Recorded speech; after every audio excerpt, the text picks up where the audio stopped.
Isang magandang araw po sa inyo lahat at ating pagpapatuloy ang pagbasa ng Biblia bilang apat na po sa aking video. Ito ay magsisimula sa Hukom, Kapitulo Siyam, versikulo 1 hanggang versikulo 57. Ito ay tungkol sa pagkamatay ng 70 anak ni Gedeon na siyang Jerubbaal sa kamay ni Abimelech na anak din ni Gideon sa isang babae na taga Sikem. Hukom, Kabanata Siyam.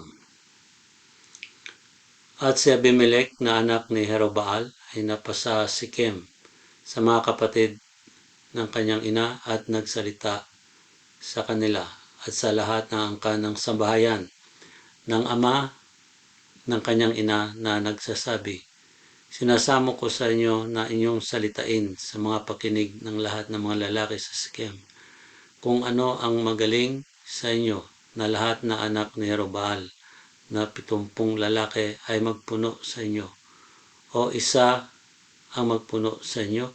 Lalahanin din naman ninyo na ako ay inyong buto at inyong laman." At tungkol sa kanya ay sinalita ng mga kapatid ng ina niya sa mga pakinig ng lahat ng mga lalaki sa Sikem ang lahat ng mga salitang ito, at ang kanilang puso ay kumiling sa sumunod kay Abimelech sapagkat kanilang sinabi siya ay ating kapatid. At nagbigay sila ng 70 putol na pilak mula sa bahay ng Baal-Berit na siyang iniupa ni Abimelech sa mga taong hampas lupa at mga palaboy na siyang mga sumunod sa kanya.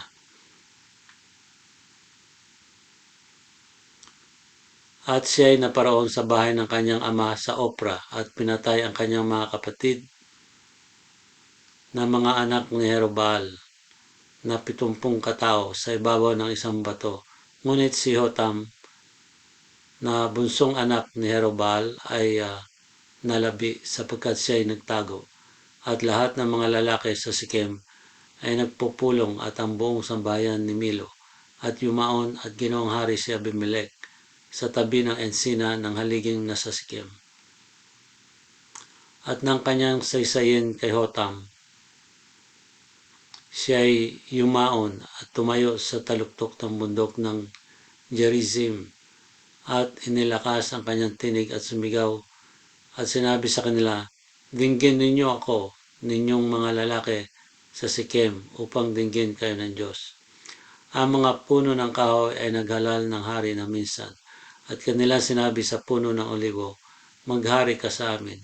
Ngunit sinabi ng puno ng olibo sa kanila, "Akin bang iiwan ang aking katabaan na siyang sa akin ay nakapagpaparangal sa Diyos at sa tao at makipag-indayunan sa mga puno ng kahoy?"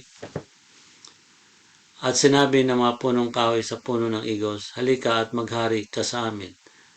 Ngunit sinabi ng puno ng igos sa kanila, "Akin bang iiwan ang aking katamisan at ang aking mabuting bunga at yaong makipag-indayunan sa mga puno ng kahoy?"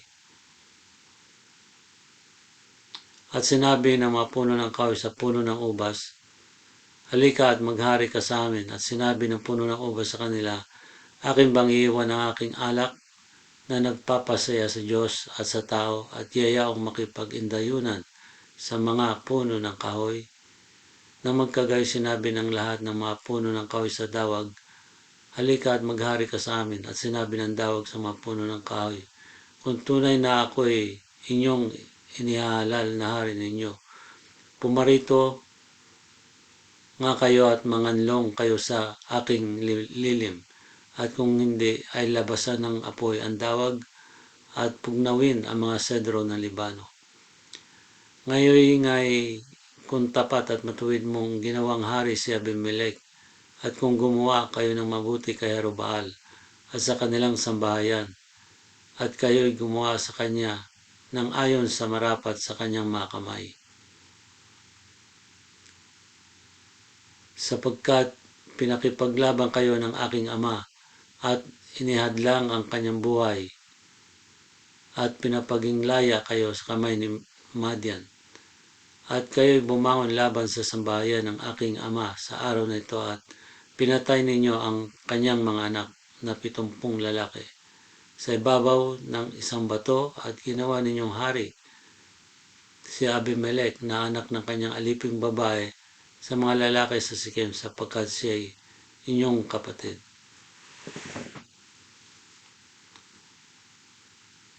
Kung tapat nga at matuwid na kayo gumanti kay Jerubbaal at sa kanyang sambahayan sa araw na ito, maggalak nga kayo kay Abimelech at maggalak naman siya sa inyo. Ngunit kung hindi ay labasan ng apoy si Abimelech at pugnawin ang mga lalaki sa Sikem at ang sambahayan ni Milo at labasan ng apoy ang mga lalaki ng Sikem at ang sambahayan ni Milo at pugnawin si Abimelech. At si Hotam ay tumagbong umalis at tumakas at napasa Beer at tumahan doon dahil sa takot kay Abimelech na kanyang kapatid. At si Abimelech ay naging prinsipe sa Israel na 3 taon. At nagsugo ang Diyos ng isang masamang espiritu kay Abimelech at sa mga lalaki sa Sikem. At ang mga lalaki sa Sikem ay naglilo kay Abimelech. Upang ang dahas na ginawa sa 70 anak ni Jerubbaal ay dumating, at upang ang kanilang dugo ay malagpak kay Abimelech na kanilang kapatid na siyang pumamatay sa kanila at sa mga lalaki sa Sikem, na nagpalakas ng kanyang mga kamay upang patayin ang kanyang mga kapatid.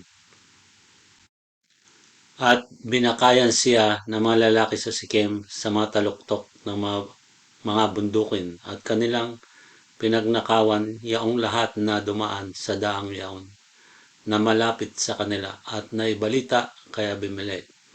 At dumating si Gaal na anak ni Ebed na kasama ng kanyang mga kapatid at dumaan sa Sikem at inilagag ng mga lalaki sa Sikem ang kanilang tiwala sa kanya. At sila'y lumabas sa bukid at namita sa kanilang mga ubasan at pinisa at nagpapista at napasabahay ng kanilang Diyos at nagkainan at nag-inuman at sinumpa si Abimelech.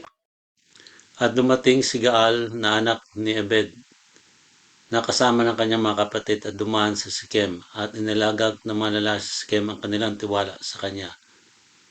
At sila'y lumabas sa bukid at namita sa kanyang mga ubasan at pinisa at nagpapista at napasabahay ng kanilang Diyos at nagkainan at naginuman at sinumpa si Abimelech. At sinabi ni Gaal na anak ni Ebed, sino si Abimelech at sino si Sikem, upang aming paglingkuran siya.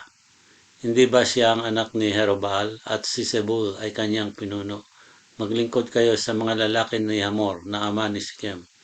Ngunit bakit kami maglilingkod sa kanya? At kahit manawari ang bayang ito'y mapasailalim ng aking kamay. Kung magkagawi aking halinhan si Abimelech at kanyang sinabi kay Abimelech, dagdagan mo ang iyong kawal at lumabas ka. At nang marinig ni Zebul na puno ng bayan ng mga salita ni Gaal na anak ni Ebed ay nag-alab ang kanyang galit. At lihim na nagsugo siya ng mga sugo kay Abimelech na nagsabi, narito si Gaal na anak ni Ebed at ang kanyang mga kapatid ay naparoon sa Sikem at naroon kanilang pinilit ang bayan laban sa iyo. Ngayon nga'y bumangon ka sa gabi, ikaw ang bayan ng nakasama mo at bakayan mo sa bukid. At mangyayari na sa kinaumagahan, pagsikat ng araw ay babangon ka maaga at isasalakay mo ang bayan at narito pagkasya at ang bayan na kasama niya ay lumabas laban sa iyo, ay magagawa mo nga sa kanila ang magalingin mo. At bumangon si Abimelech at ang buong bayan na kasama niya sa kinagabihan at sinalakay nila ang Sikem na sila'y 40 pulutong. At lumabas si Gaal na anak ni Ebed at tumayo sa pasukan ng pintuang bayan at si Abimelech ay bumangon sa pagbakay at ang bayan na kasama niya. At nang makita ni Gaal ang bayan ay kanya sinabi kay Zebul, narito, bumababa ang bayan mula sa taluktok ng mga bundok. At sinabi ni Zebul sa kanya, iyong nakikita yung mga lilim na mga bundukin na parang mga lalaki. At nagsalita uli si Gaal at nagsabi, tingnan mo, bumababa ang bayan sa kalangitan ng lupain. At isang pulutong ay dumarating sa daan ng ensina ng Meonenim. Na makagay, sinabi ni Sebul sa kanya, saan nandun ngayon ang iyong bibig na iyong pinagsabi, sino si Abimelech upang tayo maglingkod sa kanya? Hindi ba ito ang bayan na iyong niwala ng kabuluhan? Lumabas ka ngayon at lumaban sa kanila. At lumabas si Gaal sa harap ng mga lalaki sa sakyan at lumaban kay Abimelech. At hinabol na Abimelech siya at siya ay tumakas sa harap niya. At nabuwal ang maraming sugatan hanggang sa pasukan ng pintuang bayan. At si Abimelech ay tumahan sa Aruma at pinalayas ni Sebul si Gaal at ang kanyang mga kapatid upang sila ay huwag tumahan sa Sikem. At nangyari ng kinaumagahan na ang bayay lumabas sa parang at kanilang isinaysay kay Abimelech. At kanyang kinuha ang bayan at binahagi niya sa 30 tong at bumakay sa parang at siya'y tumingin at narito, ang bayan ay lumabas sa kabayanan at siya ay bumangon laban sa kanila at sila ay sinaktan nila. At si Abimelech at ang mga pulutong na kasama niya ay nagsidaluhong at nagsitayo sa pasukan ng pintuan ng bayan at ang 20 pulutong ay nagsidaluhong doon sa lahat na nasa bukid at sila ay sinaktan nila. At lumaban si Abimelech sa bayan ng buong araw na iyon at sinakop ang bayan at pinatay ang bayan na nasa loob niyaon at giniba ang kabayanan at hinasika ng asin. At nang mabalitan niyaon ang lahat ng mga lalaki sa muog ng Sikem ay pumasok sila sa kuta ng bahay ng Elberit at nasaysay kay Abimelech na ang lahat ng mga tao sa muog ng Sikem ay nagpipisan. At umahon si Abimelech sa bundok ng Salmon, siya at ang buong bayan na kasama niya. At sumunggab si Abimelech ng isang palako sa kanyang kamay at pumutol ng isang sanga sa mga kahoy at tinaas at ipinasan sa kanyang balikat. At sinabi niya sa bayan na kasama niya, kung ano ang makita ninyo na gawin ko, magmadali kayo at gawin ninyo ang aking ginawa. At ang buong bayan ay pumutol na gayon din ang bawat lalaki na kanya-kanyang sanga at sumunod kay Abimelech at pinaglalagay sa kuta at sinilaban ang kuta sa pamamagitan ni Ahon na anupat. Ang lahat ng mga lalaki sa muog ng Sikem ay namatay rin, na may 1,000 lalaki at babae.